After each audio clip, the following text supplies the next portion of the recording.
Ay, oo Si nga. Sharon, oo.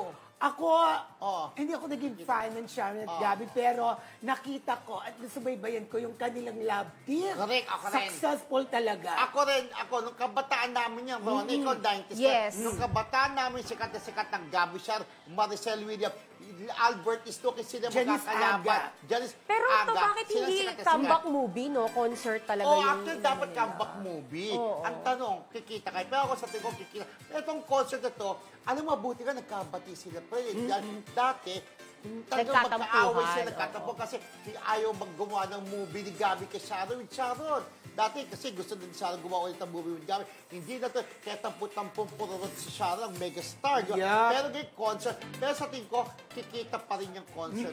Pero sana kantayin pa rin, Dear Oo, sigurado yun. Sigurado yan kakanta yun. kahit paano ang sa akin ay gawin. Ay, dahil mahal ka. Pero, yung theme song nilang kinakanta pa dati, alam mo yung maganda yung nakakayakas, nagkahiwalay sila. Ano ba yung kinakanta nila dati? P.S. Tagalog. I love you ba Hindi. yun? P.S. I love you. Ano pala? P.S. I love you pala si Miguel Rodriguez. Oh, sorry. Ang kanya rin, Dear Heart, yung dapat ka bang mahalin o dapat na ba? mahalin o dapat Ikaw na ba? naman Hindi makarelate yung millennial. Uy, kumusta mo itong tampas ko sa itong balita? Ganun, di ba? Blockbuster yung movie. Sigurado. Sikat yung Gabby Sharon. Sigurado, lulusob talaga ang mga Gabby Sharon fans sa concert nila. Ako naniniwala ko kikita. Oo, kikita Oo. yan. Maraming So, Kaya good luck nga- po, Gabby Sharon concert. Yes. Diba? Ayun pa si Sharon, may sibok parang ano yun eh.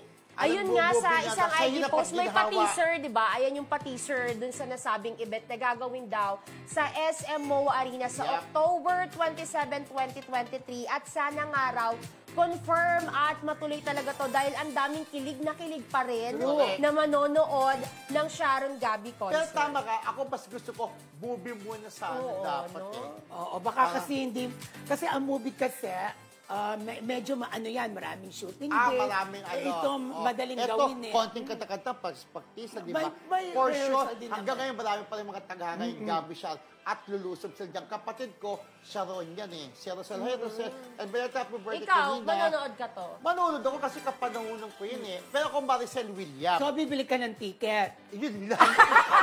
Hindi ako bibili. Siyempre, kasi pag may magbibigay. Ganun. Oo, sponsor daw. Ng ticket ng concert ko. Manonood ko. Actually, ako manonood kasi kilig-kilig. Kinanta nila dati, di ba kung natatandaan mo, Wish I was so good. Naalala ko kasi nung kabata ko, may ko manonood. Ano ako ng mga movie, baka ako Hoy, nung time na yun, nung sa kanilang dalawa, in your arms. yung mga pag nakikita natin sa, napapanood natin sila Sharon at Gabby at nababasa sa mga, ang lips ni Gabby, no, nga pulang-pula, no? Kasi si Gabby ay naging close-up model.